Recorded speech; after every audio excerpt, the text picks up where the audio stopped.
Good morning. So I'm going to talk about a very important topic, that is taking the patient off the ventilator. So the objectives for my talk are to learn how to assess the readiness for weaning, to understand various methods of weaning, the peri-extubation care, and the approach to patient with difficult weaning. So what's weaning? Weaning is a progressive, gradual reduction of ventilatory support leading up to extubation. That is weaning from ventilator. The advantage of weaning is, of course, there are lesser chances of ventilator-associated pneumonia, decreased ventilator-associated lung injury, decreased ICU length stay, decreased chances of venous thromboembolism and GIT bleed, because mechanical ventilator is a very important risk factor for GI bleed.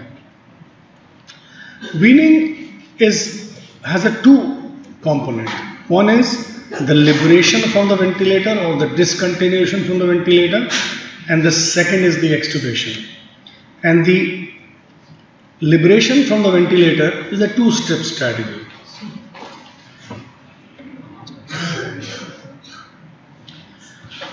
Which involves that you have to see whether patient is ready for weaning, and the other is the actual weaning process. So, whenever you put on a patient on a ventilator, you should be very aggressive to ventilate a patient, but you should be even more aggressive to wean a patient. So, every day after you have put a patient on a ventilator, you should assess whether patient is ready for weaning from the ventilator. And during readiness to wean, what is the readiness criteria? It could be a objective clinical criteria and the physiological tests, which are called predictors. The clinical criteria is the first and the most important, is the underlying condition for which you ventilated has been taken care of. Like if there was a pus in the abdomen and you've not drained, patient is not ready to be weaned off. Pneumonia, you've not treated with antibiotics adequately. So the primary reason for which you had ventilated has been taken care of, has resolved, or is resolved, you feel that he can now do without ventilator. That's the most important first thing when you consider to wean a patient from the ventilator. The second is patient is hemodynamically stable and or is in a minimal vasopressor like 5-7 mics of non-adrenaline per minute. The third is the oxygen is adequate, that is PF ratio is more than 150, PEEP is less than 5 and FiO2 is less than 0.4. Now it is the time that we all should start talking in terms of PF ratio rather than PaO2. In your rounds everywhere, you should talk what is the PF ratio, because that's more important than what is the PaO2. Then the third is that patient is able to initiate spontaneous breathing efforts, that he is able to trigger the ventilator and you know that he is spontaneously breathing.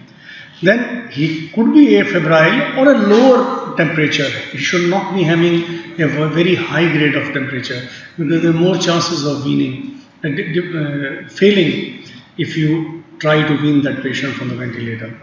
He's got a stable metabolic status. That means even if it is a metabolic acidosis, his pH should be less than 7.25, more than 7.25. Because if it is less than 7.25, he would be hyperventilating. And then the chances of getting tired and failing weaning will be very high. He should have adequate hemoglobin, more than 8, although you know that restrictive hemoglobin, restrictive blood strategy has been shown to be better than giving too much of blood to an individual. But it is one of the retrospective analysis that shown that if you keep above 8, it is associated with a better weaning. Patient should have adequate mentation. His GCS should be more than 8 when you think of weaning, and he should be off sedation. So these are the very important, and he should have an optimized fluid balance. When a patient comes with sepsis, you give too much of fluid, he is swollen and his cumulative fluid balance is very high. So you should, if it is too much positive, then the chances of failing are very high. You need to make that patient negative or de-escalate, which is now in the 4 phases of fluid resuscitation. You should de-escalate because it will help you into weaning that patient from the ventilator. And positive fluid balance, the moment you take off the ventilator, the venous return will increase, more blood in the lung, patient may get a pulmonary edema, he will fail the extubation. Now the physiological predictors. There are numerous physiological and you have to remember them for exams. In practical, many of you who are working, very rarely we use them in day-to-day practice. And they have not shown to, but it is good to know what are these physiological predictors. If you want to assess the ventilation requirement should be less than 10 liters. Normally we all are breathing at 5 to 6 liters. If patient is breathing, that means we are breathing at 10 to 12 breaths per minute. Even if he's breathing 25, that's okay. So if he's breathing at let's say 30 and 40, his ventilatory requirement is quite high. Like you are seeing that you are giving 18 breaths per minute, but patient is taking 30, 35. He is not ready. So his ventilatory requirement should be less than 10 liters. So that will show that his ventilation requirement is not very high and he can be extubated. Then to assess the strength, maximum inspiratory strength, when a patient takes a breath against a closed airway, if it is less than -30, maximum inspiratory pressure, that is an indicative of a weaning success. But if it is more than -20, then chances of failure are high. Then the tidal volume should be 5 ml per kg. The vital capacity should be double the tidal volume, that is 10 ml per kg. And to know the endurance of a person without ventilator, although I have written many of them, the most important out of this is the F/VT, which is called the rapid shallow breathing index. If it is less than 105, it is indicative of a weaning success. Then the static compliance. Static compliance normal is about 60 to 100. If it is less than 33, it is an indicator that patient endurance is very bad. Similarly, occlusion pressure. Occlusion pressure is when patient makes an effort against a closed airway, the first 0.1 second, the pressure should be less than 2. If values are greater than 4 to 6, it's an indicative that there will be weaning failure. These two are very important, the occlusion pressure and the static compliance. 33 ml per kg per centimeter of water, and the occlusion pressure 4 to 6 is an indicator of weaning failure. Then, because weaning is dependent on a lot of things, so they came up with what is called the integrated indices, which is the crop index, core index, weaning index, and integrated weaning index. They are very complicated formulas, but none have been confirmed to have a high level of accuracy that was initially reported with all these. So out of these, if you see, of course the minute ventilation you can see, maximum inspiratory pressure you can see, the vital capacity is not difficult to see. The rapid shallow breathing index, which I was saying, is the one which has been found to be easy to do and has been found to be good predictor of a weaning success. If it is more than 105, that has a better specificity than F/VT less than 100, because they have seen even people who had passed RSBI, they still fail because there are other factors also come into play. But a person whose F/VT is more than 105, there's sure chances of failure. So this is what you do is that you put a patient on a T-piece and attach it to a spirometer. This is the best way. The other is that you put a pressure support of 0, CPAP of 0, and flow trigger also you take off. And then you see the F/VT, and that's how you can see a patient on ventilator. And the best way is to see on a T-piece connected with a spirometer. We used to do it, it was available, but nobody practices nowadays, and that's why that spirometer is don't think is available in most of the ICUs. Now, once you've done a daily screen and you feel the primary reason for which you ventilated is corrected, clinically this patient looks fine, then you prepare for weaning. You must talk to the patient, even if he's with a tube. Explain the procedure, calm him down, record baseline parameters, and I think very important that time again to see the fluid balance, because if it's too much positive, the chances of failure would be very high. Keep a peaceful environment and talk to him and make him comfortable, because he's going to do a procedure. The chances of success would be high if he knows what you're going to do to him. He should be on no sedation. Whenever possible, position the patient upright in the bed, thoroughly suction the endotracheal tube and ensure patency. And then what are the methods? Once you've done this, you explain, then what are the methods of weaning? One is a spontaneous breathing trial, the other is a progressive decrease in the level of pressure support, and the other is progressive decreases in the ventilator assisted breath, that is the intermittent mandatory ventilation. Some of this has not been practiced. First two are the one which are practiced, and out of this, spontaneous breathing trial is the one which is more practiced. What is spontaneous breathing trial? The spontaneous breathing trial means that you allow the patient to breathe spontaneously, either on a T-piece or with a minimal ventilatory support, which could be a low level of pressure support. It could be automatic tube compensation or CPAP for 30 to 120 minutes. That is how you define a spontaneous breathing trial. So these are the 4 ways of giving a spontaneous breathing trial: T-piece, low level of pressure support, CPAP, and automatic tube compensation. What kind of method you will choose, it will depend on the local availability and the preference of the clinician in charge of that case. Duration 30 to 120 minutes. They have seen 30 minutes is as good as 120 minutes, so you could just try only for 30 minutes. When you do this, you should observe patient comfort, dyspnea, vitals, respiratory, and SBT should be terminated if it fails. What is the failure? Failure is patient is getting agitated, his mental status is depressed, he's perspiring, diaphoretic, cyanotic, his facial sign of distress, dyspnea, increase the accessory muscles. You know that if you worked in ICU, you know that patient should be put back on a ventilator or put back on the support which he was already. And if you want to see objectively, when a PaO2 less than 50 on FiO2 of 0.5 or saturation is falling below 90, PaCO2 is more than 50 or rise of 8 millimeter, pH has fallen below 7.32 or it has fallen 0.07, RSB is more than 105, respiratory rate is more than 35, heart rate is more than 140, or there is a 20% increase. Similarly, blood pressure more than 180 or 20% increase or decrease.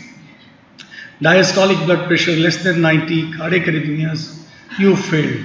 If all these do not occur, then you have passed the SBT. Patient is comfortable, oxygenation is alright, carbon dioxide is not rising, pH is not falling, then you know that you are going to succeed with this patient. Ventilation after SBT failure, once you failed the spontaneous breathing, you give him a non-fatiguing, comfortable form of it. Don't put him on a low level of pressure support. Give him a full, I always prefer a CIS control or a high level of pressure support once you fail the spontaneous breathing trial. Then you must find out what is the cause of failed SBT.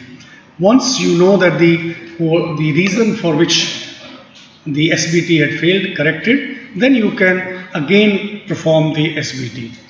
And never perform an SBT earlier than 24 hours, because once the muscles are tired, it takes 24 hours for diaphragm to recover. In the morning it failed, don't try in the afternoon, you may again fail. So whatever the reason, correct that, apply your mind, and then try maybe the next day. And when you try for the next time, preferably try for 120 minutes. The other method is weaning by progressive decrease in the level of pressure support. This is the other method. In addition to the spontaneous breathing trial, you could try the progressive decrease. Like if the pressure support is 14 today, you make it 10 or 12 next day. And if he's breathing all right, the next day or in the evening, you can decrease it further. Intermittent mandatory ventilation, I said, is not used for weaning. So these are the two important methods: spontaneous breathing trial and a progressive decrease in the pressure support, the most common and the most effective method of weaning. There are newer methods which include the computer-driven automated PSV weaning, which is you feed the data and what are your requirements, and then the ventilator will automatically decrease the support, and once it reaches a value, then you start thinking of extubation. When you extubate a patient and put on an NIV, that's not, the patient is still not weaned, and you call this as a weaning in progress when you had to put a non-invasive ventilation after extubation, except for patient of COPD where you always give non-invasive ventilation. Then after you've done this, wean the patient of the ventilator, the next important step is the extubation. Criteria that define the success of a spontaneous breathing trial, they do not necessarily reflect the success of extubation. About 10% of patients who had passed weaning will fail extubation. SBT or spontaneous breathing trial is useful in assessing the load and capacity, whether the patient has capacity to bear the load of his breathing. But when you extubate, you have to see the upper airway patency, bulbar function, sputed load, and the cuff effectiveness. Successful extubation is when you do not require the intubation for 48 hours. Patients who receive post-extubation NIV are classified as weaning in progress. So what are the prerequisites for extubation? You should see the patient has an adequate cuff reflex. You can ask him to cough, put a suction catheter. If he's coughing very nicely, then you are done with it. He's able to protect airway. He's not drowsy. His GCS is more than 8. And you know that he doesn't have bulbar dysfunction. It's sometimes very difficult in a neurological patient to assess because the reflexes also decrease. He's following simple command. He's raising his hands. He's raising his legs. You know that there is not significant critical illness neuropathy. Ask him to push. Ask him to pull. These 4 or 5 tests can tell you that whether critical illness neuropathy is there. And secretion should not be copious. No radiological or surgical procedure is being planned in the evening and you are extubating where they again re-intubate. Then in our country, you should try, if your staff is always less at night, so do not plan right at the end of the day when you could do early in the morning. Then there are certain tests also suggested. What is it? Cuff leak test. Cuff leak test is you put a patient on assist volume control and see the inspiratory tidal volume and expiratory tidal volume. If you deflate the cuff, there should be some leakage of air, so expiratory tidal volume should be less. If you deflate and you can listen the sound coming, that means there is enough space around the vocal cord and not edema, so patient will not have a stridor. The other thing is to see the difference of 110 ml between inspired and expired. If that is there, that means the patient has enough space and there are no chances of having a cuff stridor or obstruction after the extubation. Then once you've done all this, then you pre-extubation, you should do aggressive suction clearance. You can put a nasal trumpet if there are a lot of secretion, and it is ideally advised to inspect the airways prior to extubation. Post-extubation, you should be ready before extubation with the mask. Don't ask the sister to run for it, and everything will be there once you extubate, and either put on a nasal prong or mask, and if he requires NIV, you can put him on NIV. Then you observe the patient for extubation failure. He should have a respiratory rate 25 for 2 hours. Heart rate should not be more than 140, and there are no signs of respiratory muscle fatigue. The SpO2 should be more than 90. If it is less than 90, or PO2 is falling on FiO2 or more than 50, or patient is developing hypercapnia and pH is falling, probably this patient is failing extubation. Early extubation failure occurs because of loss of airway patency and upper airway edema. And in neuromuscular patient, because of the bulbar dysfunction and ineffective cuff. These are the causes of early extubation failure. And late extubation failure occurs when there is a capacity load imbalance, impaired bulbar function, he is aspirated, he's got ineffective cuff, typically neuromuscular and chest wall diseases, and non-respiratory issue, like patient has a left ventricle dysfunction, you extubated and probably of some extra fluid or failure, he failed. So these are the 4 things when the late extubation failure, and the early extubation is mainly because of the airways. You could try non-invasive ventilation. It's most effective in COPD, post-operative patient after lung resection or upper abdominal surgery, and obstructive sleep apnea and the obesity hypoventilation. These are the 3 group of patients where you must put them, not necessarily this, but COPD and decompensated obstructive sleep apnea and the obesity hypoventilation syndrome. You should put them on non-invasive ventilation because they would require these anyway, so it is better to put them and give them some support during this period. Now, coming on to the next 10 minutes, I will talk about the difficult weaning. Simple weaning is that you gave first SBT and patient succeeded in extubation. This is the simple weaning. Anything above this is a difficult weaning. That means a person who requires at least 3 attempts of SBT or requires 7 days to wean a patient from a ventilator after you fail the simple weaning, that's called the difficult weaning. Okay, simple weaning is the first SBT you succeed. Difficult weaning is who requires 3 SBTs or 7 days from the first SBT to achieve successful weaning is called difficult, and anything more than this, more than 3 weaning attempts and more than 7 days is called the prolonged weaning. So these are the words you should use when you are in the rounds. So you should always think what is the reason for the weaning failure. You know, it is, as I said, the load is more, the capacity is less. That's the reason you fail. The load is more, there is elastic load is more, there is increased PEEP, pneumonia, pulmonary edema, pleural effusion, or there is increased resistive load, there is so much of bronchoconstriction, increased ventilatory demand, he is metabolic acidotic, he's got anxiety, and these are the causes of increased load. And he's got a decreased ventilatory drive, he's still sedated, he's alkalotic, his neuromuscular capacity is less. So these are the reasons that why the weaning fails. So we'll deal quickly one by one. You know, when you have a difficult weaning, you sit by the side. Just see the file right from the beginning. Why did I fail? Because if you do this, most of the time you will identify 2-3 causes why you failed. Am I missing something which requires attention? Has the first thing is, has the primary condition resolved? Has the pneumonia resolved, or was I quick? Was I early? Or there is primary condition is still not being taken care of. The fracture has not been fixed. And, you know, patient of ARDS, maybe something which requires attention. Then let's deal the load, the capacity. So inadequate respiratory drive, nutritional deficiency. Are you feeding him well? So that's the thing you should, and avoid overfeeding but give him good nutrition and good glycemic control. Then has the effect of sedative still there?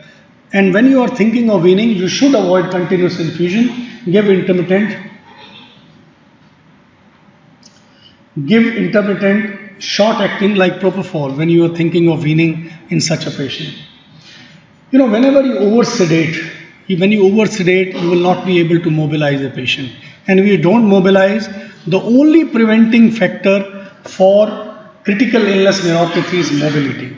So if you make these patients mobile, you will avoid the critical illness neuropathy. You should have some or the other patients sitting like this. If you go to my ICU, 1 or 2 patients always during daytime would be sitting, whether ventilator or off ventilator. You must mobilize these patients. Because once they mobilize, when you're thinking of weaning, it becomes very, very easy process. When you can mobilize, remember move. Move means myocardial stability. There is no arrhythmia, is myocardial stable. Good oxygenation, FiO2 less than 0.5. He's off vasopressor or low dose. 5 to 10 mics is not a contraindication. And he can be engaged to respond. If these four things are present, please make them sit. Because don't think that he's on a vasopressor, he cannot be mobilized.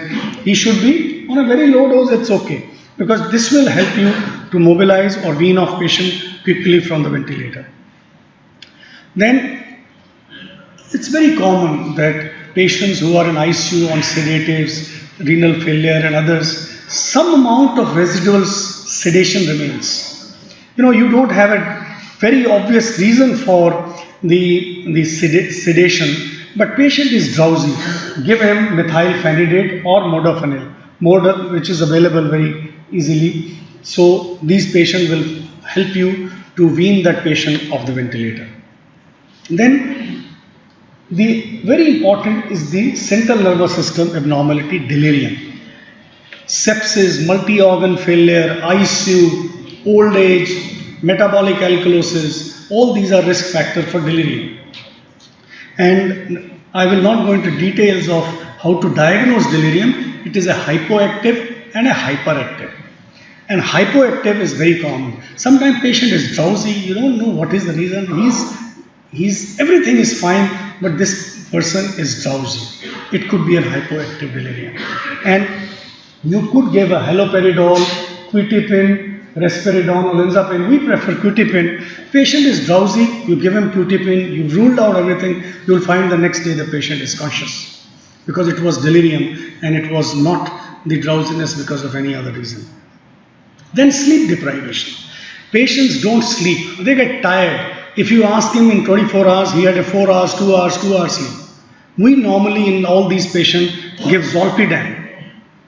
Give a zolpidem because midazolam doesn't give a good sleep. Give 5 milligram midazolam, the zolpidem to these patients, and you will find the next day the patient is more active and energetic to be weaned off from the ventilator. And hypothyroidism, of course, if it is there, you must take care of.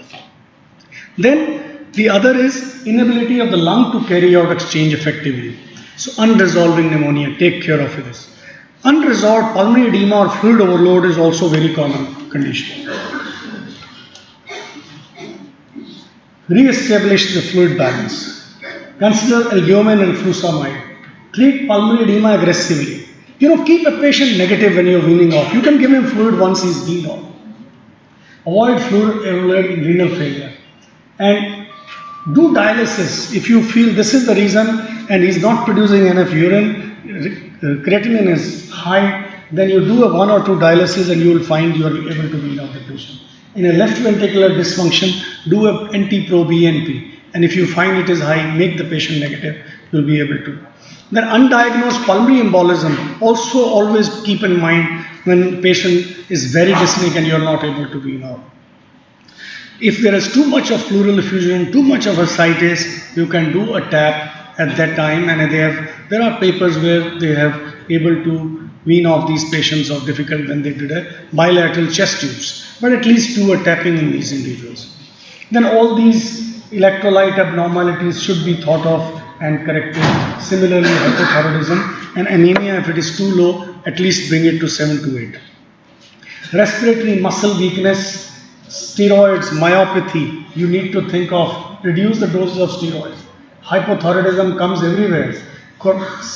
Sepsis is still not resolved. These are refractory hypoxemia and hypercapnia. All these things will lead to respiratory muscle weakness and which you need to take care of in these patients. If a patient has a patient ventilatory asynchrony, that you should, when you are ventilating, you think it is not important. If there are too much ineffective triggering, it delays weaning. So you should see when you are ventilating that patient is synchronous with the ventilator, which will also help to wean this patient off the ventilator. Critical illness neuropathy is best avoided. Once it is there, then you have to give time to the patient. If there are secretions, then you need to do aggressive suctioning in these individuals to try weaning. If there is anxiety, these are all the reasons that patient becomes psychologically dependent also many a times. So you have to allay anxiety by talking to them. And sometimes you can give them low dose benzodiazepine also if you have this kind of problem. Once you deal with it, you've looked at all the factors which could be responsible, then you select that now I have taken care of, then how to wean off. Although the method is not very different, you could use any of the modes to give the ventilation to these individuals. But there are two basic weaning protocols: progressive reduction of ventilatory support, whatever you're giving. The most common still we try is the pressure support, as I said, that progressively decrease the level of pressure support every day. 14 first day, 12 next day, 10 next day, 8 next day. When it reaches 8, then you know this patient. Don't be in a hurry. The problem of difficult weaning is you are in a hurry. The primary consultant is in a Nikalo. That's how all these patients are difficult weaning. Who's been there on 15 days just needs time. Just give him time and you will be able to wean off. Or progressive longer period of spontaneous breathing trial. Put him on a T-piece, 2 hours, put him on next day maybe 4-5 hours, third day 12 hours, and then you are next day maybe 24 hours, and then you can consider extubation in that individual. Non-invasive ventilation could be tried even in cases of weaning failure when you have a difficulty. Then prolonged weaning, you must tracheostomize these patients because it does help. Although they have not seen that difference in the outcome, but tracheostomy does help in these patients to wean that patient off the ventilator. So if you still fail, then you have to again treat it. Okay, then you will be able to wean your patient off the ventilator. So just to summarize, that weaning is a gradual reduction of pressure, the gradual reduction of the ventilatory support and take the patient off the ventilator. It has two components. One is the discontinuation from the ventilator and second is the extubation.